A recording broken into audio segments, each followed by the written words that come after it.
আসসালামু আলাইকুম সুপ্রিয় শিক্ষার্থীরা, মাস্টার ইংলিশের নতুন একটি ক্লাসে সকলকে স্বাগত জানাচ্ছি। এই ক্লাসটি টোটালি ফ্রি ক্লাসের অন্তর্ভুক্ত। আমরা ফেব্রুয়ারি মাসে যে ফ্রি কোর্সটা শুরু করেছিলাম, ফেব্রুয়ারি মাসের মাঝামাঝি সময়ে, সেই ফ্রি কোর্সের আজকে ৩১ নম্বর ক্লাস। এর আগে হচ্ছে আমাদের ৩০টা ক্লাস হয়ে গেছে। প্রতিটা ক্লাস ইউটিউবে পাবা। এছাড়া হচ্ছে আমাদের মেসেঞ্জার সিক্রেট গ্রুপে প্রতিটা ক্লাস ধারাবাহিকভাবে দেওয়া আছে। কমেন্টে দেখতে পাবা মেসেঞ্জার সিক্রেট গ্রুপের লিংক দেওয়া আছে। তোমরা যারা মেসেঞ্জার সিক্রেট গ্রুপে যুক্ত নাই, তারা চাইলে মেসেঞ্জার সিক্রেট গ্রুপে যুক্ত হয়ে যেতে পারো। ঠিক আছে? তো যাই হোক, আরেকটা বিষয় হচ্ছে যে তোমরা মেসেঞ্জার সিক্রেট গ্রুপে যুক্ত হতে পারো এবং রেগুলার হচ্ছে তোমরা ক্লাসে যুক্ত থাকবা। ঠিক আছে? রেগুলার ক্লাসে যুক্ত থাকবা আশা করতেছি। ওকে? ওকে, আজকে আমরা ফ্রি ক্লাসের টেন্স পড়াবো। খুবই গুরুত্বপূর্ণ একটা টপিক। খুবই গুরুত্বপূর্ণ টপিক। আশা করছি যে সবাই ক্লাসে যুক্ত থাকবে। ঠিক আছে? খুবই গুরুত্বপূর্ণ একটা টপিক। তোমরা সবাই আশা করছি যে শেষ পর্যন্ত থাকবা এবং আশা করছি অনেক কাজের একটা ক্লাস হবে। ঠিক আছে? আ অনেক কাজের একটা ক্লাস হবে। ওকে, আ তো দেখো, আমরা এখন শুরু করব। যারা আছো একটু আ তোমরা একটু বন্ধুদেরকে মেনশন করবা। বন্ধুদেরকে মেনশন করবা। আ এই হচ্ছে বিষয়। বন্ধুদেরকে মেনশন করবা এবং হচ্ছে তোমাদের ঠিকঠাক শোনা যাচ্ছে কিনা একটু আমাকে জানাবা। ঠিক আছে? বন্ধুদেরকে মেনশন করে ফেলবা এবং তোমাদের ঠিকঠাক শোনা যাচ্ছে কিনা আমাকে একটু ক্লিয়ার করবা। ঠিক আছে? আ আমি একটু সময় নিয়ে শুরু করব। ২-১ মিনিটের মধ্যেই শুরু করব। তো তোমাদের আ মেসেঞ্জার গ্রুপেও আমি ক্লাসের লিংকটা দিয়েছি। যারা মেসেঞ্জার গ্রুপে নাই, মেসেঞ্জার গ্রুপে যুক্ত হয়ে যাবা। ঠিক আছে? তোমাদের আ সীমাহীন পরিশ্রম করতে হয় আসলে তোমাদের ক্লাস নিতে গিয়ে আমাকে। অনেক বেশি কষ্ট করতে হয়। কষ্ট যে করতে হয় না তা না। অনেক কষ্ট করতে হয়। তোমরা ক্লাসগুলোকে শেয়ার করবা বন্ধুদের সাথে। ঠিক আছে? সে বন্ধুদের সাথে ক্লাসগুলোকে শেয়ার করবা, তাহলে আশা করছি যে আমার অনেক শিক্ষার্থী আমার ক্লাসগুলো দেখতে পারবে।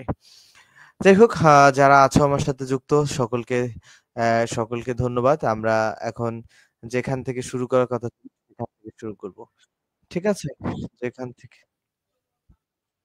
ক্লাসটা শেয়ার করলে আমি অনেক বেশি খুশি হব। আমার ক্লাসগুলো যদি তোমরা শেয়ার করো তাহলে আমার বেশি ভালো লাগবে। কারণ এই ক্লাসগুলো অনেক বেশি শিক্ষার্থী যখন দেখবে, তখন আমার পরিচিতিটাও বেড়ে যাবে। ঠিক আছে? আমাকে অনেক বেশি শিক্ষার্থীও চিনবে। সো আই হোপ যে তোমরা ক্লাসগুলো শেয়ার করবা। এটা আমি প্রত্যাশা রাখবো। তোমাদের উপর পুরোটাই নির্ভরশীল। ঠিক আছে? ক্লাসগুলো শেয়ার করলে আমি অনেক বেশি খুশি হব। যাই হোক, আমরা আমরা আর কথা বাড়াচ্ছি না। না বাড়িয়ে এখন ক্লাস শুরু করব। চলো, আ আমরা যেখানে ছিলাম সেখানে যাই। আইডেন্টিফিকেশন অফ টেন্স পড়ার কথা ছিল আজকে। আইডেন্টিফিকেশন অফ টেন্স হচ্ছে চেঞ্জ আসলে আইডেন্টিফাই করা। ঠিক আছে? টেন্স। দেখো, টেন্স শব্দটি ল্যাটিন শব্দ টেম্পাস বা টাইম থেকে এসেছে। শব্দটা কি? টেম্পাস বা টাইম থেকে এসেছে। টেন্সের বাংলা অর্থ হচ্ছে কাল। সঠিক ইংরেজি শেখার প্রধান শর্ত হচ্ছে টেন্স শেখা। ইংরেজি যদি তুমি শিখতে চাও তাহলে টেন্স অবশ্যই শিখতে হবে। মানে ইংরেজি শিখবা এবং টেন্স শিখবা না, এইটা হয়ই না। ঠিক আছে? সঠিক ইংরেজি শিখতে চাইলে অবশ্যই তোমাকে টেন্স শিখতে হবে। ঠিক আছে? তো তোমরা যারা আছো তারা তারা হচ্ছে যারা আছো এখন তারা যে কাজটা করবা ক্লাসটাকে দেখো টেন্স দেখো, টেন্স শব্দের বাংলা অর্থ হচ্ছে কাল। সঠিকভাবে ইংরেজি শেখার প্রধান আ আ শর্ত হচ্ছে টেন্স। তাই টেন্সকে বলা হয় ইংরেজি ভাষার প্রাণ। Soul of English language. Tense হচ্ছে ইংরেজি ভাষার প্রাণ। দেখো, ক্রিয়া সম্পন্ন হওয়ার সময় বা কাল বা সময়কে টেন্স বলে। টাইম পরিবর্তনের সাথে সাথে ভার্বের বিভিন্ন রূপ পরিবর্তন হচ্ছে টেন্স। আচ্ছা, টেন্স সম্পর্কে আমরা ভালো ধারণা দেখো এখানেই পাবো। ওই বইয়ে আমাদেরকে যাইতে হবে না। টেন্স মিনস হচ্ছে কি? টেন্স মিনস হচ্ছে টাইম। ঠিক আছে? টেন্স মিনস হচ্ছে টাইম। টেন্সটা সময়ের সাথে রিলেটেড।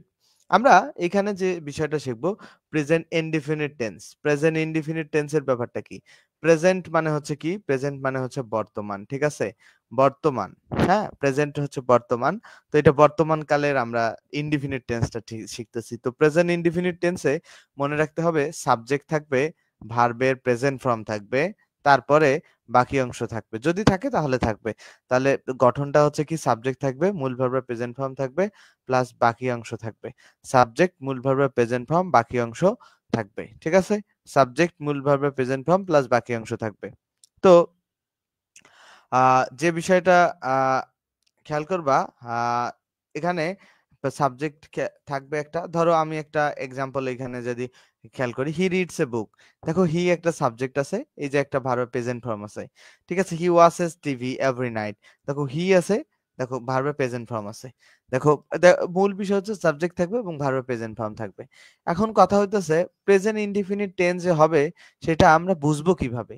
প্রেজেন্ট কোনো বাক্য আমরা অনেক আপডেট, তোমরা যদি রেগুলার ক্লাস করো সেটা তোমার আপডেটের কিছু নাই রে ভাই। তুমি ডেফিনেটলি তোমাদেরকে আমি মানে সেরাটা দিতেছি। তুমি কি প্রশ্ন সলভ করতে পারতেছো না?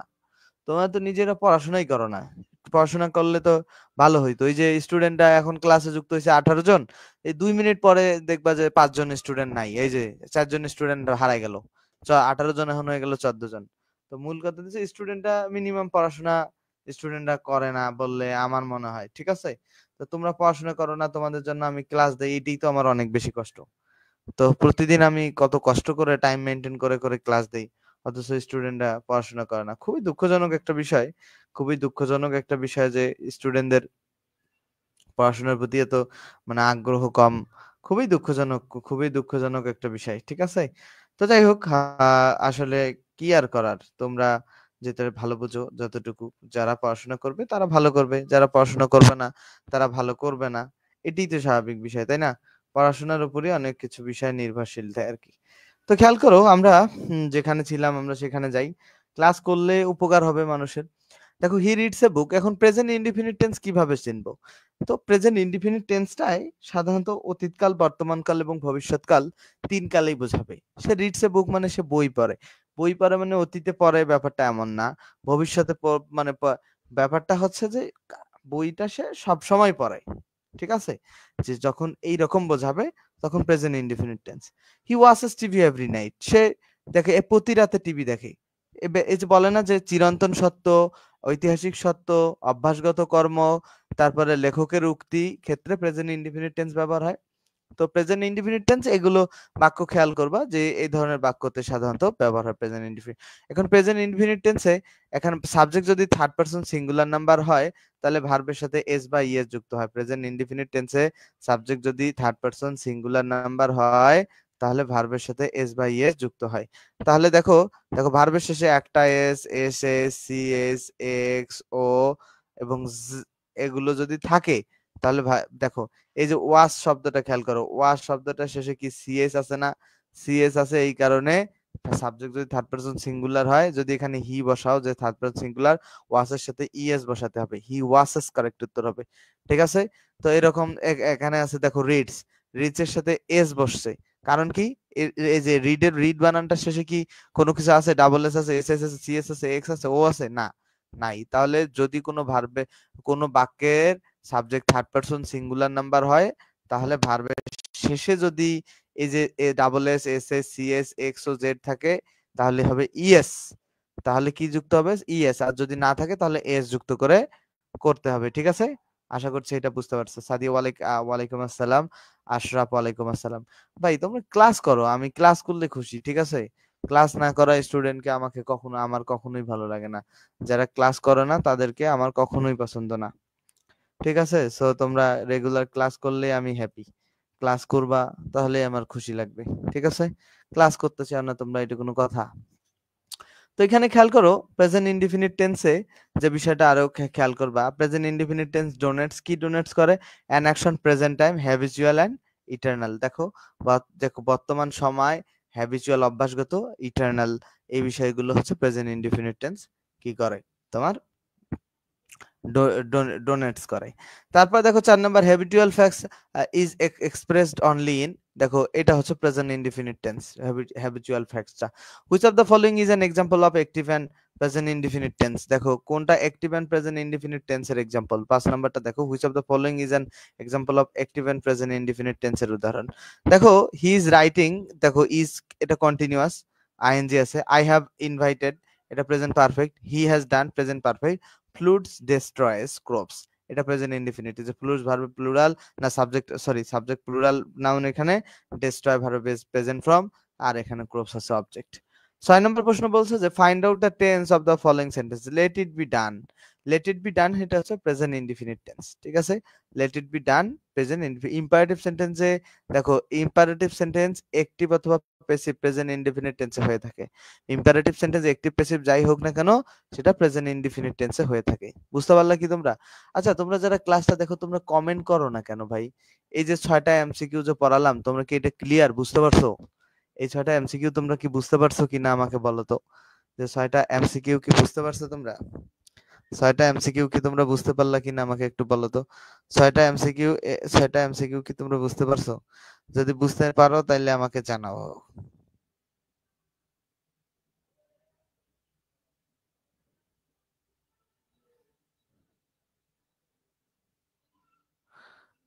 তোমরা কি বুঝতে পারছো? দেখো তোমরা বুঝতে পারছো কিনা একটু দেখো, ছেলেমেয়েরা বুঝতে পারছো কিনা আমাকে একটু জানাও।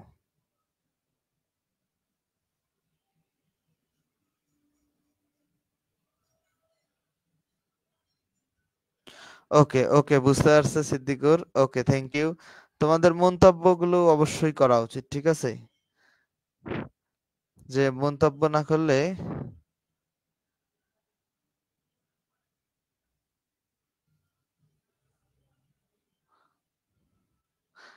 আচ্ছা, ওকে, ওকে, থ্যাংক ইউ। তাহলে আমরা এখন শুরু করব পরবর্তী নিয়মটা। পরবর্তী নিয়মে কি আছে? পরবর্তী নিয়ম খেয়াল করো। প্রেজেন্ট আচ্ছা প্রেজেন্ট ইনডিপেন্ডেন্সে অনেক কিছু পড়ানোর আছে কিন্তু বাট এত কিছু এখানে প্রেজেন্ট কন্টিনিউয়াস টেন্স এইখানে লেখা আছে কি প্রেজেন্ট কন্টিনিউয়াস টেন্স, ঠিক আছে? Continuous tense. তো প্রেজেন্ট কন্টিনিউয়াস টেন্সে প্রেজেন্ট মানে কি বলো তো? প্রেজেন্ট মানে হচ্ছে বর্তমান। প্রেজেন্ট মানে হচ্ছে কি বর্তমান, ঠিক আছে? আর কন্টিনিউয়াস মানে কি রানিং। কন্টিনিউয়াস মানে রানিং বা গতিশীল, ঠিক আছে? কন্টিনিউয়াস মানে রানিং বা গতিশীল। আচ্ছা বর্তমানে যেটা রানিং বা গতিশীল হয় সেটাকে ইংরেজিতে প্রেজেন্ট কন্টিনিউয়াস টেন্স করতে হয়, ঠিক আছে? বর্তমানে যেটা রানিং বা গতিশীল হয় সেটাকে ইংরেজিতে মোহাম্মদ মিলনকে অনেক বেশি ধন্যবাদ। এই ছেলেটা অনেক কষ্ট করে আমার প্রতিটা ক্লাস প্রতিদিন শেয়ার করায়। মোহাম্মদ মিলনকে অনেক বেশি ধন্যবাদ। প্রতিদিন আমার ক্লাস শেয়ার করার জন্য তোমাকে অনেক, অনেক ধন্যবাদ। ঠিক আছে? তুমি রেগুলার মোটামুটি আমার ক্লাসগুলো শেয়ার করো। এটা আমার খুবই ভালো লাগে ভাই। ধন্যবাদ তোমাকে। দেখো, যে প্রেজেন্ট কন্টিনিউয়াস টেন্সের যে বিষয়টা হচ্ছে প্রেজেন্ট কন্টিনিউয়াস টেন্সে বর্তমানে যেটা রানিং সেটা হচ্ছে প্রেজেন্ট কন্টিনিউয়াস টেন্স। তাহলে বর্তমানে রানিং কোনটা? দেখো আমরা কথা বলতেছি এটা হচ্ছে বর্তমানে রানিং, তাই না? দেখো আমরা বর্তমানে যে কথা বলতেছি এটা হইতেছে বর্তমানে রানিং। ধরো আমি লিখতেছি এটা হইতেছে বর্তমানে রানিং। তোমরা লিখতেছো এটা হইতেছে বর্তমানে রানিং। ধরো ফ্যান চলতেছে এটা হচ্ছে বর্তমানে রানিং। তাহলে এই যে সাবজেক্ট এবং মূল দেখো এখানে প্রেজেন্ট কন্টিনিউয়াস টেন্সের গঠনটা মনে রাখতে হবে। সাবজেক্ট থাকবে এম, ইজ, আর থাকবে, তারপরে ভার্বের আইএনজি থাকবে। ওখানে লিখা ভালো বোঝা যাচ্ছে না। তারপরে বাকি অংশ, ঠিক আছে? বাকি অংশ থাকলে লিখবা। তো প্রেজেন্ট কন্টিনিউয়াস টেন্সে আমরা কি শিখলাম? যে সাবজেক্ট থাকবে am is are এর যেকোনো একটা বসাবো এবং তারপর ভার্বের আইএনজি, তারপর বাকি অংশ যদি থাকে লিখবো। এইখানে একটা উদাহরণ দেয়া আছে, খেয়াল করো। এই যে I am telling you for your own word। যে I am telling সাবজেক্ট আছে, am একটা আছে, তারপরে দেখো ভার্বের আইএনজি আছে। তো এটা হচ্ছে প্রেজেন্ট কন্টিনিউয়াস টেন্সের উদাহরণ। বি ভার্বের পরে প্রেজেন্ট পার্টিসিপল মানে ভার্বের আইএনজি বসলে তা কমপ্লিমেন্টের কাজ করে অর্থাৎ সাবজেক্টের নিজে টেন্সে প্রেজেন্ট ইনডিফিনিট টেন্স হয়। আচ্ছা এখানে ইট ইজ ইন্টারেস্টিং যে বি ভার্বের পরে ভার্বের আইএনজি বসলে ওইটা আলাদা জিনিস। It is embarrassing to be caught telling a lie. তো এটা প্রেজেন্ট ইনডিফিনিট টেন্স। বি ভার্বের পরে প্রেজেন্ট পার্টিসিপল মানে ভার্বের আইএনজি বসে যদি তা কমপ্লিমেন্টের কাজ করে। তো ইটটাই ইন্টারেস্টিং। এখানে ইটটাই ইন্টারেস্টিং, ইটটাই এমব্রেসিং। তো এই আইএনজিটা আবার কিসের কাজ করতেছে? কমপ্লিমেন্টের। যেটাই ইন্টারেস্টিং সাবজেক্ট এবং অবজেক্ট স্থানীয় শব্দটা একই হলে সেটা সাবজেক্টের কমপ্লিমেন্ট হয়। তাহলে এগুলোকে প্রেজেন্ট ইনডিফিনিট টেন্স বলতে হবে। ঠিক আছে? আশা করছি এটা বুঝতে পারছো এবং প্রেজেন্ট কন্টিনিউয়াস টেন্সের ব্যাপারটাও বুঝতে পারছো। এখন দেখো প্রধানত বর্তমান সময়ে চলছে এমন কাজের ক্ষেত্রে প্রেজেন্ট কন্টিনিউয়াস টেন্স ব্যবহার হয়। দেখো যে সে গুনগুন করে গান গাইছে। He is humming a song. গুনগুন করে গাওয়া অর্থে হামিং ব্যবহার হয়। হামিং বা হুমিং বলতে পারো। আই অ্যাম সাফোকেটিং, আমার দম বন্ধ হয়ে যাচ্ছে। আসছে ধরো আই অ্যাম স্পিকিং, আমি এখন কথা বলতেছি এই কারণে আই অ্যাম স্পিকিং। তো সাবজেক্ট আছে, তারপরে খেয়াল করো সাবজেক্ট আছে, তারপরে অ্যামিজারের অ্যাম আছে, তারপরে হচ্ছে ভার্বের আইএনজি আছে। তো my hair is falling off, I am losing hair, এই যে সবগুলো যেগুলোতে ভার্বের আইএনজি থাকবে সেগুলো সাধারণত তোমার প্রেজেন্ট কন্টিনিউয়াস, মানে বি ভার্ব প্লাস ভার্বের আইএনজি, বি ভার্ব প্লাস ভার্বের আইএনজি, মানে অ্যামিজার প্লাস ভার্বের আইএনজি যেখানে থাকবে কন্টিনিউয়াস সাধারণত। ঠিক আছে, he is growing a beard, সে দাড়ি রাখতেছে, he is growing a beard মানে সে দাড়ি রাখতেছে, মানে তার দাড়ি গজাচ্ছে, he is growing a beard. ঠিক আছে, he is growing a beard মানে তো সে দাড়ি রাখতেছে। আচ্ছা, আশা করছি যে কন্টিনিউয়াস এর এই কনসেপ্টটা তোমাদের ক্লিয়ার। যদি ওকে হয় তাহলে কমেন্টে একটু জানাও যে ভাইয়া এই কনসেপ্টটা ওকে। ঠিক আছে, কন্টিনিউয়াস এর এই কনসেপ্টটা যদি তোমাদের কাছে ওকে হয় তাহলে আমাকে একটু কমেন্টে জানাও। তোমাদের মন্তব্যের পরে আমি শুরু করছি আবার। ঠিক আছে, তোমরা আমাকে একটু জানাও যদি এটা ক্লিয়ার হয়, তোমরা আমাকে একটু একটু একটু জানাও। ঠিক আছে, ছেলেমেয়েরা একটু আমাকে জানাও যে যদি তোমাদের কাছে ক্লিয়ার হয়, এটা একটু আমাকে ক্লিয়ার করো। আচ্ছা, আফরিন দেওয়ান ধন্যবাদ, বলছে যে ক্লিয়ার, বুঝতে পারছে। আচ্ছা দেখো, খুব নিকট ভবিষ্যতে ঘটতে যাতে এমন কাজ নির্দেশ করতে ভার্বের প্রেজেন্ট কন্টিনিউয়াস টেন্স ব্যবহৃত হয়। খুব নিকট ভবিষ্যতে ঘটতে যাচ্ছে এমন কাজ নির্দেশ করতে ভার্বের প্রেজেন্ট কন্টিনিউয়াস টেন্স ব্যবহার হয়। ধরো আমি আগামীকাল ক্লাস নিতে যাচ্ছি, আগামীকাল আমি একটা নতুন ক্লাস নিতে যাচ্ছি। এই যে বলতেছি না যে আগামীকাল আমি একটা নতুন ক্লাস নিতে যাচ্ছি, আগামীকাল আগের নিয়মটা আরেকবার, কোন নিয়মটা ভাই? কোন নিয়মটা আরেকবার সেটা স্পেসিফিকলি বলো, কোন নিয়মটা আরেকবার সেটা নির্দিষ্ট করে বললে আমি আবার বোঝাবো তোমাদেরকে, কোনো সমস্যা নেই। ঠিক আছে, আচ্ছা, খুব নিকট ভবিষ্যতে কোনো কিছু ঘটতে যাচ্ছে এরকম কিছু বোঝালে সেটা প্রেজেন্ট কন্টিনিউয়াস টেন্স ব্যবহার হয়। তাহলে কি কি খেয়াল করো, ধরো I am taking a new class tomorrow, আমি একটা নতুন ক্লাস নিতে যাচ্ছি আগামীকাল। দেখো, Runa is getting married next month, Runa আগামী মাসে বিয়ে করতে যাচ্ছে। এই যে আগামী মাসে বিয়ে করতেছে, বা আগামীকাল আমরা ঢাকা যাচ্ছি, আই এম গোয়িং টু, বা I am leaving Dhaka tomorrow, বা I am going to Dhaka, যে এই রকম যখন আমরা বলি, এই যে আমি নিকট ভবিষ্যতে, ঠিক আছে, আমরা ঢাকা ছাড়ছি, sorry, I am going to Dhaka, আমি আগামীকাল ঢাকা যাচ্ছি, বা I am living two Dhaka, sorry, I am leaving Dhaka tomorrow, আমি ঢাকা ছাড়ছি। তো এই যে ঢাকা যাচ্ছি বা ছাড়ছি যেটাই হোক, নিকট ভবিষ্যতে যদি কোনো কিছু করা বোঝায় সেটাকে আমরা প্রেজেন্ট কন্টিনিউয়াস টেন্সে বলবো। এনবি তে কি আছে রে ভাই, এনবি তে কোনটা? আচ্ছা, এনবি তে এই জিনিসটা গত জিরান পার্টিসিপেলের ক্লাসে যদি বুঝতা, এই প্রশ্নটা কসমিন কালেও করতা না। কেন এই প্রশ্নটা? দেখো, বি ভার্বের পরে প্রেজেন্ট পার্টিসিপল, এই যে বি ভার্ব ইট, ইটের জায়গায় দিলা দা ক্রিকেট। দেখো, ক্রিকেট ইজ, ক্রিকেট শুধু ক্রিকেট দাও, ক্রিকেট ইজ, দেখো ক্রিকেট ইজ ইন্টারেস্টিং, খেয়াল করো, ইন্টারেস্টিং। এখন দেখো তো, ইন্টারেস্টিং যে বলতেছে, এখন বলো তো ক্রিকেট যেটা সেটাই ইন্টারেস্টিং না? তাহলে ক্রিকেটের কমপ্লিমেন্ট ইন্টারেস্টিং কিনা? সাবজেক্ট এবং অবজেক্ট স্থানীয় শব্দ একই বস্তু হলে অবজেক্ট স্থানীয় শব্দটাকে সাবজেক্টের কমপ্লিমেন্ট বলে। তাহলে এই ইন্টারেস্টিং কিনা, ইন্টারেস্টিংটা কমপ্লিমেন্ট কিনা? তো কমপ্লিমেন্ট, তো ডেফিনেটলি কমপ্লিমেন্ট। এইটাই বলছে যে বি ভার্ব, এই যে ইজ হচ্ছে বি ভার্ব, ঠিক আছে, ইজ হচ্ছে কি বি ভার্ব, ইজ হচ্ছে বি ভার্ব, বি ভার্বের পরে প্রেজেন্ট পার্টিসিপল মানে ভার্বের আইএনজি, এই যে ভার্বের আইএনজি পাইছো, যদি বসে তাহলে কমপ্লিমেন্টের কাজ করে, যদি কমপ্লিমেন্টের কাজ অবশ্যই করছে, ক্রিকেটে যা ইন্টারেস্টিং ও তাই, যেটি ক্রিকেটটাই ইন্টারেস্টিং হয়েছে। তো তারপরে সাবজেক্টকে নির্দেশ করে, এই যে ইন্টারেস্টিংটা সাবজেক্টকে নির্দেশ করছে, যা এর পরিপূরক হয়, এই যে কমপ্লিমেন্ট মানে হচ্ছে পরিপূরক, কমপ্লিমেন্টে বাংলা, সেন্টেন্সটি প্রেজেন্ট ইনডিফিনিট টেন্স হবে তখন।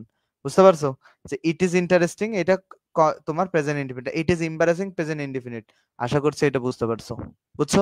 এখন কথা হচ্ছে, এখানেও তো ভাই সাবজেক্ট থাকলো, অ্যামিজার থাকলো, বাট সাবজেক্ট অ্যামিজার আছে, বাট এইখানে ব্যাপারটা বোঝো, কমপ্লিমেন্ট হিসাবে যদি ভার্বের আইএনজিটা ব্যবহার হয় সাবজেক্টের, তখন সেটা আর কন্টিনিউয়াস হবে না। দেখো, আই অ্যাম টেলিং ইউ, এখন আই আর হচ্ছে টেলিংটা কি? আই অ্যাম টেলিং ইউ, আমি তোমাকে বলতেছি, বোঝো কিন্তু, আমি তোমাকে বলতেছি, অবজেক্ট স্থানীয় শব্দটা কিন্তু সাবজেক্টকে মিন করতেছে না। আশা করছি এটা বুঝতে পারছো। আমরা পরবর্তীতে যাব, যেখানে নিকট ভবিষ্যতে কোনো কাজ করতে গেলে সেখানে প্রেজেন্ট কন্টিনিউয়াস টেন্স হয়, যেমন I am going to Dhaka tomorrow, আমি আগামীকাল ঢাকা যাচ্ছি, এই যে নিকট ভবিষ্যতে করতেছি। ধরো আগামীকাল আমরা, এটা ফিউচার হবে, তো এটা এখানে প্রেজেন্ট টেন্সই হবে। আচ্ছা, ফিউচার কেন হলে, দেখো ক্যান প্রেজেন্ট টেন্স হবে, আমি বলি, যখন নিকট ভবিষ্যতে কোনো কাজ করতে যাবা তখন সেটাকে প্রেজেন্ট কন্টিনিউয়াস টেন্সে করা অনেক বেশি সুন্দর। প্রেজেন্ট কন্টিনিউয়াস টেন্সের যখন মনে রাখবা যে যখন নিকট ভবিষ্যতে কিছু করতে যাবা। আমি 11টার সময় একটা ক্লাস নিতে যাচ্ছি। I am taking a class. দেখো এই যে আমি 11টায় একটা ক্লাস নিতে যাচ্ছি। ঠিক আছে?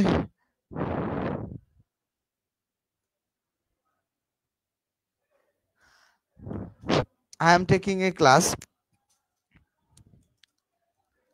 দেখো তো এখন দেখো যে এইখানে যেটা আমি বোঝাইতে চাইছি, আমি যেটা এখানে বোঝাইতে চাইছি যে নিকট ভবিষ্যতে, যে I am taking a class tomorrow. ঠিক আছে, আমি একটা ক্লাস নিতে যাচ্ছি আগামীকাল। তো আমি একটা ক্লাস নিতে যাচ্ছি ধরো 11 PM, যে 11টার সময় আমি একটা ক্লাস নিতে যাচ্ছি, বা নেক্সট ডেতে আমি একটা, বা নেক্সট মান্থে আমি একটা ক্লাস নিতে যাচ্ছি। এটা নিকট ভবিষ্যতে যখন ঘটে তখন ভবিষ্যৎ মানে ফিউচার টেন্সটা প্রেজেন্ট কন্টিনিউয়াস টেন্সে উত্তর করতে হয়। ঠিক আছে, এই যে এরকম, তাহলে হি ওয়াজ রিডিং এ বুক, এটা আচ্ছা এখানে খেয়াল করো তো কোনটা। দেখো এইখানে বলছে যে the example of present progressive. দেখো দেখো কোনটা হচ্ছে প্রেজেন্ট প্রোগ্রেসিভের উদাহরণ। Walking is a good exercise, এটা present ইনডিফিনিটের। He was reading a বুক, এটা পাস্ট কন্টিনিউয়াসের। এখানে ইউ হ্যাভ হ্যাড ইওর মিল, আচ্ছা এটা প্রেজেন্ট পারফেক্টের উদাহরণ। দে আর গসিপিং, এটা হচ্ছে প্রেজেন্ট প্রোগ্রেসিভ মানে যেটাই প্রেজেন্ট কন্টিনিউয়াস বলা হয় সেটাকে প্রেজেন্ট প্রোগ্রেসিভ বলা হয়, যেটাকে প্রেজেন্ট কন্টিনিউয়াস বলা হয় সেটাকে প্রেজেন্ট প্রোগ্রেসিভ বলা হয়। তাহলে দেয়ার গসিপিংটা হইতেছে প্রেজেন্ট প্রোগ্রেসিভ। তারপর বলছে যে find out the tense it is interesting. It is ইন্টারেস্টিংটা কোন টেন্স? ইট ইজ ইন্টারেস্টিংটা কোন টেন্স? ইট ইজ ইন্টারেস্টিংটা প্রেজেন্ট ইনডিফিনিট টেন্স। আমি আগেই বললাম যে ইট আর ইন্টারেস্টিং, ইট এর কমপ্লিমেন্ট যখন ইন্টারেস্টিং হবে তখন বি ভার্বের আইএনজিটা হবে তোমার আইএনজি থাকলেও সেটা present indefinite tense. Which of the sentence the future even the verb is not future tense? Maria is banana, John is flying for Germany next week. এখন খেয়াল করো, যা জন ইজ, দেখো which of the sentence the future, মানে কোন সেন্টেন্সটা ভবিষ্যৎ, even the verb is not future tense, মানে বাক্যটা তোমার অর্থ ফিউচারের মতো বাট ভার্বটা ফিউচারের মতো না। দেখো John is flying for Germany, সে জার্মানির জন্য, মানে সে জার্মানি যাচ্ছে next week. Flying for Germany Bangla এইভাবে করলে হয়েছে জার্মানির জন্য উঠতেছে, বাট সে জার্মানি যাচ্ছে নেক্সট উইক। তো নেক্সট উইক নিকট নিকট ভবিষ্যৎ না, এই কারণে প্রেজেন্ট কন্টিনিউয়াসে। মনের নিকট ভবিষ্যতে কোনো কাজ করা বোঝালে সেটা প্রেজেন্ট কন্টিনিউয়াস টেন্সে করতে হয়। এটা কি ওকে? এটা কি বুঝছো তোমরা? এটা কি ক্লিয়ার? এটা কি ওকে? এটা কি ক্লিয়ার? এটা কি ক্লিয়ার কিনা বলো? এটা কি ক্লিয়ার? এটা কি ক্লিয়ার? ক্লিয়ার যদি হয়ে থাকে তাহলে আমাকে জানাও। আমরা আমরা নেক্সটে যাব। Which one is present continuous tense? নিচের কোনটা প্রেজেন্ট কন্টিনিউয়াস টেন্স? 10 নম্বরে দেখো which one is present continuous tense. I am reading, এই তো সাবজেক্ট থাকবে, তারপরে অ্যামিজারের যে কোনো একটা থাকবে, তারপর ভার্ব। যে অ্যামিজার আছে এটা প্রেজেন্ট পারফেক্ট টেন্স, এটা পাস্ট পারফেক্ট টেন্স, এটা প্রেজেন্ট ইনডিফিনিট টেন্স। আশা করছি যে প্রেজেন্ট কন্টিনিউয়াস টেন্সটা বুঝবা। তো আমরা তাহলে এই প্রেজেন্ট কন্টিনিউয়াস টেন্সে কি শিখলাম? প্রেজেন্ট কন্টিনিউয়াস টেন্সে যদি সহজ করে আমি তোমাদেরকে বোঝাই, প্রেজেন্ট কন্টিনিউয়াস টেন্সে আমি যদি তোমাদেরকে সহজ করে বোঝাই তাহলে আমরা কি কি শিখলাম বলো তো? প্রেজেন্ট কন্টিনিউয়াস টেন্সে আমরা কি কি শিখলাম? এক নাম্বার যে বিষয়টা শিখলাম সেটা হচ্ছে বর্তমানে যেটা রানিং। দেখো বর্তমানে যেটা রানিং সেটাই হইতেছে বর্তমানে যেটা রানিং সেটা হইতেছে প্রেজেন্ট কন্টিনিউয়াস। ঠিক আছে, বর্তমানে যেটা রানিং সেটা হইতেছে প্রেজেন্ট কন্টিনিউয়াস। ঠিক আছে, বর্তমানে যেটা রানিং সেটা প্রেজেন্ট কন্টিনিউয়াস। 2 নাম্বার যে বিষয়টা হচ্ছে, এটার গঠন হচ্ছে কি, সাবজেক্ট থাকবে, অ্যামিজার অ্যামিজার থাকবে, তারপরে ভার্বের আইএনজি থাকবে। এটা হচ্ছে 1 নাম্বার বিষয় শিখলাম। বর্তমানে যেটা রানিং সেটা প্রেজেন্ট কন্টিনিউয়াস টেন্স হবে এবং স্ট্রাকচারটা কি হবে, সাবজেক্ট থাকবে, অ্যামিজার থাকবে, ভার্বের আইএনজি। এরপরে 2 নাম্বার যে বিষয়টা শিখলাম যে ভবিষ্যতে কোনো কাজ করলে কোনো কাজ করলে সেটা হচ্ছে তোমার প্রেজেন্ট কন্টিনিউয়াসে করতে হবে, সেখানে প্রেজেন্ট কন্টিনিউয়াসে। এরপরে আরেকটা বিষয় শিখলাম কি, 3 নম্বরে যে বিষয়টা শিখলাম যে যদি কমপ্লিমেন্ট সাবজেক্টের কমপ্লিমেন্ট থাকে, যেমন ইট is interesting, it is interesting, it is interesting. এখানে খেয়াল করো যেটাই ইট সেইটাই ইন্টারেস্টিং। তো ইটের কমপ্লিমেন্ট হচ্ছে ইন্টারেস্টিং, ঠিক আছে? ইটের কমপ্লিমেন্ট হচ্ছে ইন্টারেস্টিং, ইটের কমপ্লিমেন্ট হচ্ছে ইন্টারেস্টিং। তো ইটের কমপ্লিমেন্ট হচ্ছে ইন্টারেস্টিং, ইটও যেটা ইন্টারেস্টিং হচ্ছে এটা।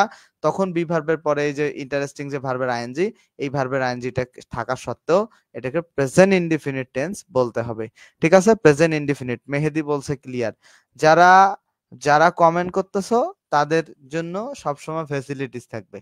ঠিক আছে, যারা কমেন্ট করতেছো তাদের জন্য ফ্যাসিলিটিস থাকবে, আর যারা কমেন্ট করতেছে না তাদের জন্য ফ্যাসিলিটিস থাকবে না। ঠিক আছে, অনেক ফ্যাসিলিটিস তোমরা পাবা না যারা কমেন্ট করো না।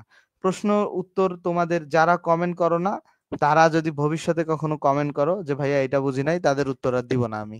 ক্লাস দেখো, যারা কমেন্ট করো না অ্যাটলিস্ট বুঝছো কিনা সেটা তো জানানো উচিত ভাই। প্রশ্ন করো না, প্রশ্ন না থেকে যে ভাইয়া ওকে, তোমরা এই যে এখন যে পড়ালাম প্রেজেন্ট কন্টিনিউয়াস পর্যন্ত কি তোমরা বুঝতে পারছো? এটা কি ওকে? না বুঝলে আমি কেমনে বুঝবো ভাই? পরে বলবা যে ভাই আপনি শুধু পড়াই গেছেন, আমরা বুঝি নাই, টিচার এটা গদ বাঁধা পড়াইছে, স্টুডেন্ট বুঝুক কিনা। এটা কেমন কথা? আফরিন দেওয়ান বলছে ক্লিয়ার, ধন্যবাদ। মেহেদি ক্লিয়ার। এখন এখন যারা ক্লিয়ার বলতেছে না, এই যারা কমেন্ট করে ক্লাস করে তাদের প্রশ্নেরই উত্তর দিব। কিছু জিনিস না বুঝলে তার প্রশ্নের উত্তর দিব, বাট যারা হচ্ছে ক্লাস করে না, কমেন্টও করে না, ওদের প্রশ্নের উত্তরও নাই ভাই, ওদের জন্য আমার কিছু নাই। দেখো, প্রেজেন্ট পারফেক্ট টেন্স হচ্ছে কোনো কাজ শেষ হয়েছে বোঝালে। প্রেজেন্ট পারফেক্ট টেন্স মনে রাখবা যে কোনো কাজ লিখে রাখো যে কোনো কাজ, কাজ শেষ হয়েছে, কোনো কাজ শেষ হয়েছে বোঝালে, কোনো কাজ শেষ হয়েছে বোঝালে সেটা হইতেছে প্রেজেন্ট পারফেক্ট টেন্স হবে। কোনো কাজ শেষ হয়েছে বোঝালে সেটা প্রেজেন্ট পারফেক্ট টেন্স হবে। ঠিক আছে, প্রেজেন্ট পারফেক্ট টেন্স হবে। তাহলে কোনো কাজ শেষ হয়েছে বোঝালে দেখো তো, এখানে একটা আই হ্যাভ ওয়াকড মানে আমি, এটার বাংলা অর্থ হচ্ছে আমি হেঁটেছি। আচ্ছা ধরো আমি যখন পড়ানো শেষ করব তখন আমি কি বলবো? ধরো আমি 30 নম্বর ক্লাস নিয়েছি, তা আমি কি বলবো? যে আমি 30 নম্বর ক্লাস নিয়েছি। নিয়েছি মানে কি? ক্লাস নেওয়াটা আমার শেষ হয়েছে না? বাংলাটা বোঝো, বাংলাটা না বুঝলে ইংরেজি করতে পারবে না।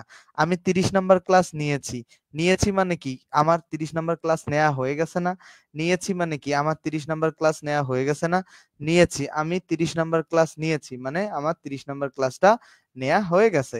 তো এরকম যদি বোঝায় যে আমি কোনো কাজ শেষ হয়েছে, এরকম যদি বোঝায়, তাহলে যদি এরকম বোঝায় যে কোনো কাজ শেষ হয়েছে, তাহলে তাহলে তাহলে যদি এরকম বোঝায় যে কোনো কাজ শেষ হয়েছে, তাহলে প্রেজেন্ট পারফেক্ট টেন্সে উত্তর করতে হবে। কোনো কাজ শেষ হয়েছে কনসেপ্টটা, ধরো আমি পড়ানো শেষ করছি, বলছে যে আমি পড়িয়েছি। আমি হাঁটা শেষ করেছি, তাহলে আমি বলবো যে আমি হেঁটেছি। আমি খবর দেখেছি, তাহলে আমার খবর দেখা শেষ হয়েছে, তাহলে আমি খবর দেখেছি। আমি গান গাওয়া শেষ করেছি, তাহলে আমি গান গেয়েছি। এই যে ব্যাপারগুলো খেয়াল করো, কাজটা শেষ, কাজটা যখন শেষ হয়, কাজটা যখন শেষ হয় তখন কি হয়? যখন কাজটা শেষ হয়, যখন কাজটা শেষ হয়, যখন কাজটা শেষ হয় তখন সেটা প্রেজেন্ট পারফেক্ট, প্রেজেন্ট পারফেক্ট টেন্সে হয়ে থাকে। আশা করছি এটা মনে রাখবা। ঠিক আছে, আমরা খেয়াল করি সাবজেক্ট থাকছে, হ্যাভ হ্যাজ থাকতেছে, তারপরে মূল ভার্বের পাস্ট পার্টিসিপল থাকতেছে।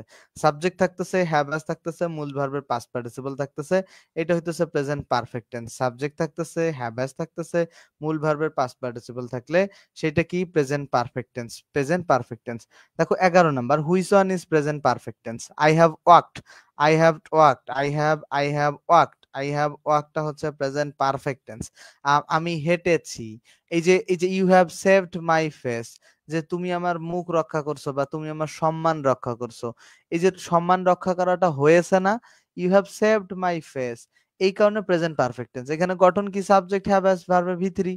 তো এই যে আমি যদি বলি যে আমি নিউজ দেখেছি, তাহলে I have had the news. এখানে হ্যাড মানে নিউজটা দেখা। ঠিক আছে, তারপর দেখো 13 নম্বর প্রশ্নটা খেয়াল করো, which one is present perfect tense? I have read. কারণ কি? সাবজেক্ট আছে, হ্যাভ হ্যাজ এর মধ্যে হ্যাভ আছে, তারপরে ভি3 আছে। তো আই হ্যাভ রিড, যে আমি পড়েছি। এরকম যে যখন কাজটা শেষ হয়ে গেছে, আই হ্যাভ রিড মানে আমি পড়েছি। তো এরকম যখন বোঝাবে তখন সেটা প্রেজেন্ট পারফেক্ট টেন্স হবে। তারপরে দেখো I have done my duty. এই যে বোঝাচ্ছে I have done my duty. I have done my duty যখন বলতেছে, খেয়াল করো, I have done my duty যখন বলতেছে, I have done my duty, যে আমি আমার ডিউটি শেষ করেছি। তাহলে এইখানে খেয়াল করো, সাবজেক্ট আছে, হ্যাভ আছে, তারপরে ভি3 আছে তো ভাই, তাহলে এটা প্রেজেন্ট পারফেক্ট হবে। বুঝছো না গঠনটা? তারপরে দেখো আই ডু দা সাম, এটাকে প্রেজেন্ট পারফেক্টে করতে গেলে আই এর জায়গায় থাকবে, অতিরিক্ত আই এর জন্য হ্যাভ আসবে, তারপরে ভি3 হচ্ছে ডান, তারপরে the sum, I have done the sum, এ নাম্বার কারেক্ট উত্তর। তারপরে she has broken the pot, এই যে দেখো হ্যাজ এর পরে ভি3 আছে, তাহলে প্রেজেন্ট পারফেক্ট টেন্স হবে। আমরা গঠনটা তো তাই পড়ছিলাম, যে সাবজেক্ট থাকবে, হ্যাভ বা হ্যাজ থাকবে, বা হ্যাভ বা হ্যাজ থাকবে, তারপর ভি3 থাকবে, এই গঠনটাই তো আমরা পড়ছি, তাই না? সাবজেক্ট থাকবে, হ্যাভ বা হ্যাজ থাকবে, সাবজেক্ট থাকবে, হ্যাভ বা হ্যাজ থাকবে, সাবজেক্ট থাকবে, হ্যাভ বা হ্যাজ থাকবে, সেটা প্রেজেন্ট পারফেক্ট টেন্স হবে। সাবজেক্ট থাকবে, হ্যাভ বা হ্যাজ থাকলে সেটা প্রেজেন্ট পারফেক্ট টেন্স হবে। ঠিক আছে, আশা করছি যে এটা বুঝতে পারছো। সাবজেক্ট থাকবে, হ্যাভ বা হ্যাজ থাকবে এবং সেটা প্রেজেন্ট পারফেক্ট টেন্স হবে। সাবজেক্ট থাকবে, হ্যাভ বা হ্যাজ থাকবে এবং সেটা প্রেজেন্ট পারফেক্ট টেন্স হবে। মনে থাকবে, সাবজেক্ট থাকে, হ্যাভ হ্যাজ থাকে এবং তার হ্যাভ বা হ্যাজ থাকলে সেটা প্রেজেন্ট, তারপরে ভি3 থাকলে তারপরে সেটা প্রেজেন্ট পারফেক্ট। এই যে সাবজেক্ট হ্যাজ ভি3 হ্যাভ হ্যাজ ভি3 থাকলে প্রেজেন্ট পারফেক্ট। আশা করছি এটা বুঝতে পেরেছো তোমরা। আশা করছি যে এই কনসেপ্টটা তোমাদের কাছে ক্লিয়ার হয়ে গেছে। বুঝছো কিনা বলো তো, বুঝছো কিনা বলো, বুঝছো প্রেজেন্ট পারফেক্ট টেন্সের এই কনসেপ্টটা বুঝছো কিনা, এটা আমাকে জানাও তো একটু, বুঝছো কিনা। এরপরে আসো প্রেজেন্ট পারফেক্ট কন্টিনিউয়াস টেন্সের বিষয়টা। প্রেজেন্ট পারফেক্ট কন্টিনিউয়াসে সাবজেক্ট থাকবে, হ্যাভ থাকবে, আবার হ্যাজও থাকবে, তারপরে তোমার বিন থাকবে, বিনটাও অতিরিক্ত আসবে, তারপরে ভার্বের আইএনজি থাকবে, তারপরে বাকি অংশ। ঠিক আছে, বাকি অংশ যদি থাকে সেটা প্রেজেন্ট পারফেক্ট টেন্স। আচ্ছা খেয়াল করো, এটা আমরা তো অনেকগুলো পার্টে পড়বো। সাবজেক্ট আছে, হ্যাভ আছে, তারপরে বিন আছে, তারপরে মূল ভার্বের সাথে আইএনজি প্লাস বাকি অংশ যদি থাকে, এটা প্রেজেন্ট পারফেক্ট টেন্সের এইটা হচ্ছে মূল গঠন। সিন্স ফরের যে গঠনটা পড়ো ওইটা কোনো মূল গঠন না, সিন্স ফর প্রয়োজন ভেদে আসতে পারে। আচ্ছা সিদ্দিকুর, আফরিন, মেহেদি, তোমরা কি এটা বুঝতে পারছো? মানে সিন্স ফর প্রয়োজন ভেদে আসতে পারে, মনে রাখবা যে সিন্স ফর প্রয়োজন ভেদে আসতে পারে। ঠিক আছে, সিন্স ফর প্রয়োজন ভেদে আমাদেরকে নিয়ে আসতে হতে পারে, বাট ওটা প্রেজেন্ট পারফেক্টে গঠনের সাথে যায় না। তাহলে মূল কথা হইতেছে কি, সাবজেক্ট থাকবে, হ্যাভ হ্যাজ থাকবে, তারপরে বিন থাকবে। ঠিক আছে, তারপরে ভার্বের আইএনজি থাকলে সেটা প্রেজেন্ট পারফেক্ট কন্টিনিউয়াস টেন্স হবে। ঠিক আছে, প্রেজেন্ট পারফেক্ট কন্টিনিউয়াস টেন্স হবে, সাবজেক্ট হ্যাভ হ্যাজ বিন থাকবে, তারপরে যদি ভার্বের আইএনজি থাকে সেটা প্রেজেন্ট পারফেক্ট কন্টিনিউয়াস টেন্স হবে, প্রেজেন্ট পারফেক্ট কন্টিনিউয়াস টেন্স হবে। ঠিক আছে, প্রেজেন্ট পারফেক্ট কন্টিনিউয়াস টেন্স হবে। তাহলে খেয়াল করো, সাবজেক্ট হ্যাভ হ্যাজ প্লাস ভার্বের আইএনজি, মূল ভার্বের আইএনজি থাকলে সেটা প্রেজেন্ট পারফেক্ট হবে। তাহলে দেখো যে he has been walking all morning, সে সারা সকাল ধরে কাজ করছে। তো এইখানে দেখো সাবজেক্ট আছে, হ্যাজ আছে, বিন আছে, আইএনজি আছে। এখন সিন্স পরের আলাপ আসবো আমরা। প্রেজেন্ট পারফেক্ট কন্টিনিউয়াস টেন্সের ক্ষেত্রে সময় উল্লেখ থাকলে ব্যাপক সময়, সময় উল্লেখ থাকলে ব্যাপক সময়, পিরিয়ড অফ টাইমের পূর্বে ফর বসে, আর নির্দিষ্ট সময়ের ক্ষেত্রে সিন্স বসে। আচ্ছা, আমি ব্যাপক সময়, দেখো সময় উল্লেখ থাকলে ব্যাপক সময় মানে পিরিয়ড অফ টাইমের ক্ষেত্রে ফর বসে, আর নির্দিষ্ট সময়ের ক্ষেত্রে সিন্স বসে। আচ্ছা আমরা খেয়াল করব যে নির্দিষ্ট সময়, ইট has been drizzling since morning, সকাল হতে বৃষ্টি হইতেছে। এইখানে সিন্স মর্নিং যে বলছে, সিন্স সকাল হতে গুড়ি গুড়ি বৃষ্টি হচ্ছে, সব মর্নিংটাকে নির্দিষ্ট করছে, মর্নিং হতে বৃষ্টি হচ্ছে। ঠিক আছে, এই ক্ষেত্রে সিন্স বসে। আচ্ছা, প্রধানত দীর্ঘ সময়কাল বা নির্দিষ্ট সময় এরকম ক্ষেত্রে প্রেজেন্ট পারফেক্ট কন্টিনিউয়াস টেন্স ব্যবহৃত হয়। খুব গুরুত্বপূর্ণ একটা কথা ভাই, খুব গুরুত্ব। আচ্ছা, খুবই গুরুত্বপূর্ণ একটা কথা, দেখো খুবই গুরুত্বপূর্ণ, দীর্ঘ সময়। ধরো এখানে বলছে কি, যে ইট হ্যাজ বিন ড্রিজলিং, ড্রিজলিং মানে গুড়ি গুড়ি, ড্রিজলিং, ড্রিজলিং সিন্স মর্নিং, সকাল হতে গুড়ি গুড়ি বৃষ্টি পড়তেছে, মানে সকালে শুরু হইছে, এটা এখনো পড়তেছে ভাই, সকালে শুরু হইছে এবং এখনো পড়তেছে। সকালে শুরু হইছে একটু বুঝিয়ে দিয়েন। আচ্ছা সিন্স ফর বুঝিয়ে দেব, সিন্স ফর বুঝিয়ে দেব। সিন্স ফর বুঝাই তোমাদের একটা আমি টেকনিক শিখেছি কম্প্যাক্ট বইয়ে, যখন সংখ্যাবাচক শব্দ থাকবে, সংখ্যাবাচক শব্দের ক্ষেত্রে সাধারণত সংখ্যাবাচক শব্দের আগে ফর বসে, মানে ফরের পরে সংখ্যাবাচক শব্দ যদি দেখো তাহলে ফর বসাবা। যেমন ফর এ উইক, মানে এক সপ্তাহ ধরে, এই যে ফর এ উইক এক সপ্তাহ ধরে, এই ফরটা কি সংখ্যাবাচক শব্দ না? ফর এ উইক ফরটা কি এক সপ্তাহ ধরে, এই ফরটা সংখ্যাবাচক শব্দ না? ফর এ উইক এক সপ্তাহ ধরে, এই ফরটা সংখ্যাবাচক শব্দ কি না? এই যে ফর এ উইক এক সপ্তাহ, এটা একটা টেকনিক। এখন যে সময় উল্লেখ থাকলে একটা সপ্তাহ ব্যাপক সময়, যেই সময়টা উল্লেখ আছে ব্যাপক সময়, বা ফর এ উইক এক সপ্তাহ বড় সময় না, এরকম ব্যাপারটা, এটা একটা টেকনিক। আর সিন্স হচ্ছে কি নির্দিষ্ট সময়, একবারে মর্নিং থেকে, ঠিক আছে? এখানে বলে নাই যে উইকের কোন দিনটা, নির্দিষ্ট করে বলে নাই। হ্যাঁ, আর একটা বিষয় হচ্ছে এটা বাংলা ক্ষেত্রে যে দীর্ঘ সময় ধরে শুরু হয়েছে। দেখো সকাল হইতে, দেখ শি হ্যাজ বিন ফাস্টিং, সে এক সপ্তাহ ধরে রোজা আছে। তো এই যে সে সপ্তাহে শুরুতে রোজা ধরছে এবং এক সপ্তাহ ধরেই সে রোজা আছে, মানে মানে সপ্তাহ ধরে, এই ক্ষেত্রে হচ্ছে তোমার তো প্রেজেন্ট পারফেক্ট কন্টিনিউয়াস টেন্স হয়। আচ্ছা, এখানে যদি আরো স্বচ্ছ ধারণা না থাকে, আমি আরো স্বচ্ছ ধারণা তোমাদেরকে দিব সিন্স পরের। She has been reading the book since morning. সে কি শি হ্যাজ বিন রিডিং, দেখো সাবজেক্ট আছে শি, তারপরে হচ্ছে হ্যাজ আছে, তারপরে বিন আছে, তারপরে ভার্বের আইএনজি আছে। সি হ্যাজ বিন ভার্বের আইএনজি, এবং সিন্স থাকলেও বোঝা যায় যে এটা প্রেজেন্ট পারফেক্ট কন্টিনিউয়াস টেন্স। তোমাদেরকে একটা চমৎকার কথা বলি, সিন্স পদ যে শুধু প্রেজেন্ট পারফেক্ট কন্টিনিউয়াসে বসে ব্যাপারটা না, প্রেজেন্ট পারফেক্ট টেন্সেও বসে, প্রেজেন্ট পারফেক্ট টেন্সেও বসে। বুঝতে পারছো? She has been reading the book since morning, তাহলে এইখানে সিন্সটা হচ্ছে she has been reading the book since morning, তাহলে এইখানে হচ্ছে সিন্স বসাতে এটা প্রেজেন্ট পারফেক্ট কন্টিনিউয়াস টেন্স বোঝাচ্ছে, এবং হ্যাজ বিন রিডিং দেখে আমরা সেটা বুঝতে পারছি। দুইটা টেকনিক। সিন্সটা দুর্বল টেকনিক, হ্যাজ বিন মোর রিডিংটা মানে হ্যাজ বিন ভার্বের আইএনজি, এটা মানে শক্ত technique. It has been reading, এই যে হ্যাজ বিন আইএনজি, এই যে হি হ্যাজ বিন আইএনজি, তাহলে এগুলো প্রেজেন্ট পারফেক্ট কন্টিনিউয়াস টেন্স। ঠিক আছে, আশা করছি যে তোমরা টেন্সের এই চারটা টেন্স তোমরা খুব সুন্দর করে বুঝতে পারছো। ঠিক আছে, আশা করছি যে তোমরা বুঝতে পারছো। এখন ওই যে সিন্স ফরের যে ও যে রিকোয়েস্ট করছে ভাই ভালো করে বোঝান। দেখো আমি যদি বলি যে সকাল ৯টা, খেয়াল করো সকাল ৯টা যখন বলতেছি যে 9 AM, তো 9টা তখন ফিক্স টাইম, এখানে ফর বসাতে পারো তুমি। ঠিক আছে, মানে 9টায় যে 9 যে সংখ্যাবাচক শব্দ যখন তুমি দেখবা তখন তুমি ফর বসাতে পারো। ঠিক আছে, এটা একটা টেকনিক। আদারওয়াইজ সিন্স বসাতে পারো, এটা একটা টেকনিক। আশা করছি যে আরো রাইট ফর্ম ভাবে বিস্তারিত পড়বো। আমরা পাস্ট ইনডিফিনিট টেন্সে যাব। পাস্ট ইনডিফিনিট টেন্সের ব্যাপারটা কি? পাস্ট ইনডিফিনিট টেন্সে সাবজেক্ট থাকবে, মূল ভার্বের পাস্ট ফর্ম থাকবে, তারপর বাকি অংশ থাকবে। তো পাস্ট ইনডিফিনিটে সাবজেক্ট থাকবে, মূল ভার্বের বাকি অংশ, তারপরে পাস্ট ফর্ম। মূল ভার্বের দেখো মূল ভার্বের পাস্ট ফর্ম প্লাস বাকি অংশ থাকবে, আমি দুঃখিত, সাবজেক্ট থাকবে, মূল ভার্বের পাস্ট ফর্ম থাকবে এবং বাকি অংশ থাকবে।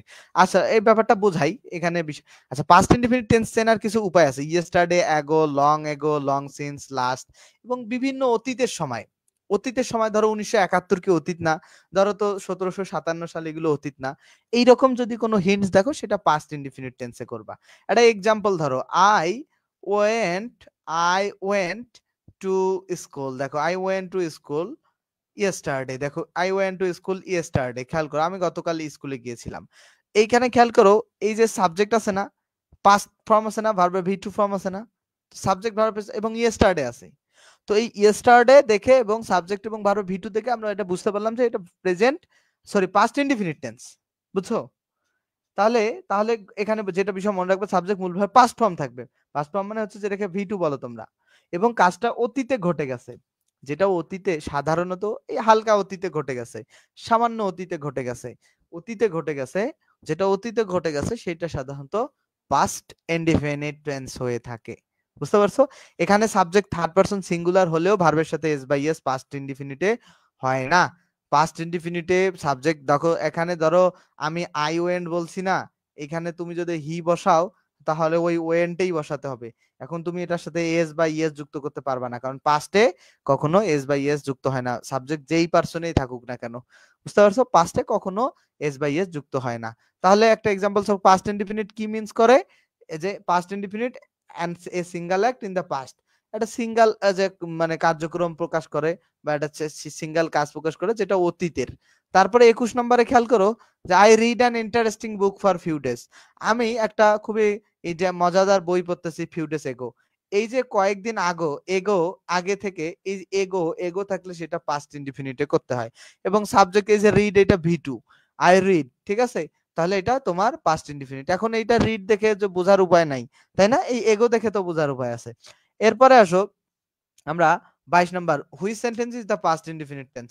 দেখো হ্যাজ প্লেড প্রেজেন্ট পারফেক্ট, কারণ হ্যাভ হ্যাজ এর পরে ভি3 থাকলে সেটা প্রেজেন্ট পারফেক্ট। তারপরে দেখো সালাম হ্যাড এ হাউস, এই যে এটা হচ্ছে পাস্ট ইনডিফিনিট। সাবজেক্ট হ্যাভ ভার্বের পাস্ট ফর্ম হচ্ছে হ্যাড, হ্যাভ ভার্বের পাস্ট ফর্ম কিন্তু হ্যাড। তারপরে নাউন আছে কি এ হাউস, এই কারণে এটা হচ্ছে পাস্ট ইনডিফিনিট টেন্স।